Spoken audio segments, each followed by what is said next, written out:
ലോകമെമ്പാടുമുള്ള കത്തോലിക്ക കുട്ടികൾ 7-ാം വയസ്സിൽ ആദ്യ കുർബാന സ്വീകരിക്കുന്നതിന് കാരണമായത് 4 വയസ്സ് മാത്രം പ്രായമുള്ളപ്പോൾ മരിച്ച ഒരു കൊച്ചു പെൺകുട്ടിയാണെന്ന വാർത്ത ഇന്നും അത്ഭുതത്തോടെയാണ് വിശ്വാസികൾ കേൾക്കുന്നത്. അയർലൻഡിലെ കോർക്കിൽ ജനിച്ച നെല്ലി ഓർഗൻ എന്ന ലിറ്റിൽ നെല്ലിയുടെ ജീവിതം 10-ാം പിയൂസ് മാർപ്പാപ്പയെ പോലും അത്ഭുതപ്പെടുത്തിയ ഭക്തിയുടെ കഥയാണ്. 1903 ഒരു സൈനികന്റെ മകളായി ജനിച്ച നെല്ലിക്ക് വളരെ ചെറുപ്പത്തിൽ തന്നെ മാതാവിനെ നഷ്ടമായി. താമസിയാതെ അവൾക്ക് അസ്ഥികളെ ബാധിക്കുന്ന ക്ഷയരോഗം പിടിപെട്ടു. കഠിനമായ വേദന അനുഭവിച്ചിരുന്ന നെല്ലിയെ പരിചരിച്ചിരുന്നത് ഗുഡ് ഷെപ്പേർഡ് കോൺവെന്റിലെ സിസ്റ്റർമാരായിരുന്നു. നട്ടെല്ലിനും താടിയലിനും അസുഖം ബാധിച്ചതിനാൽ ഭക്ഷണം കഴിക്കാൻ പോലും അവൾക്ക് ബുദ്ധിമുട്ടായിരുന്നു. എന്നാൽ ഈ ശാരീരിക വേദനകളേക്കാൾ ഉപരിയായി വിശുദ്ധ കുർബാന സ്വീകരിക്കാനുള്ള അവളുടെ അതിയായ ആഗ്രഹമാണ് സിസ്റ്റർമാരെ അത്ഭുതപ്പെടുത്തിയത്. അക്കാലത്ത് 12-14 വയസ്സിന് ശേഷമേ കുട്ടികൾക്ക് കുർബാന സ്വീകരിക്കാനായിരുന്നുള്ളൂ. എന്നാൽ നെല്ലിക്ക് വിശുദ്ധ കുർബാനയെക്കുറിച്ച് അസാധാരണമായ അറിവുണ്ടായിരുന്നു.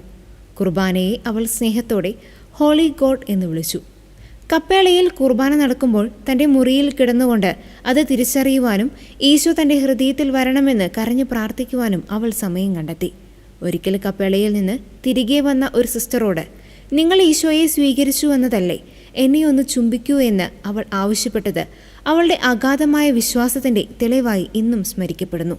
നെല്ലിയുടെ ഈ അസാധാരണ ഭക്തിയെക്കുറിച്ചറിഞ്ഞ കോർക്കിലെ ബിഷപ്പ് അവൾക്ക് 4-ാം വയസ്സിൽ കുർബാന നൽകാൻ പ്രത്യേക അനുമതി നൽകി. 1907 ഡിസംബറിൽ അവൾ ആദ്യ കുർബാന സ്വീകരിച്ചു. ഈ വാർത്ത വത്തിക്കാനിൽ എത്തിയപ്പോൾ 10-ാം പിയൂസ് മാർപ്പാപ്പ അതീവ താൽപ്പര്യത്തോടെയാണ് അത് വായിച്ചത്. ആ പെൺകുട്ടി ഒരു വിശുദ്ധയാണെന്ന് അദ്ദേഹം പറയുകയും നെല്ലിയുടെ ജീവിതം ആധാരമാക്കി 1910 ക്വാം സിംഗുലാരി എന്ന തിരുവെഴുത്ത് പുറപ്പെടുവിക്കുകയും ചെയ്തു. വിവേകബുദ്ധി ലഭിക്കുന്ന പ്രായത്ത് കുട്ടികൾക്ക് കുർബാന നൽകണമെന്ന് അദ്ദേഹം നിയമം പരിഷ്കരിച്ചു.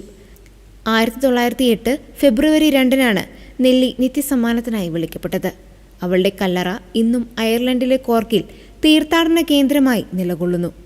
മരിച്ച് 1 വർഷത്തിനു ശേഷം അവളുടെ ശരീരം മാറ്റി സംസ്കരിക്കാനായി പുറത്തെടുത്തപ്പോൾ യാതൊരു കേടുപാടും കൂടാതെ കണ്ടെത്തിയത് മറ്റൊരു അത്ഭുതമായി ഇന്നും ഭക്തർ വിശ്വസിക്കുന്നു. കുഞ്ഞുങ്ങളുടെ ഹൃദയത്തിലെ വിശ്വാസത്തിന് മുതിർന്നവരെക്കാൾ കരുത്തുണ്ടെന്ന് ലോകത്തിന് കാണിച്ചുകൊടുത്ത ലിറ്റിൽ നെല്ലി ഓരോ ആദ്യ കുർബാന സ്വീകരണ വേളയിലും ഒരു നിശബ്ദ സാന്നിധ്യമായി ഇന്നും ജീവിക്കുന്നു.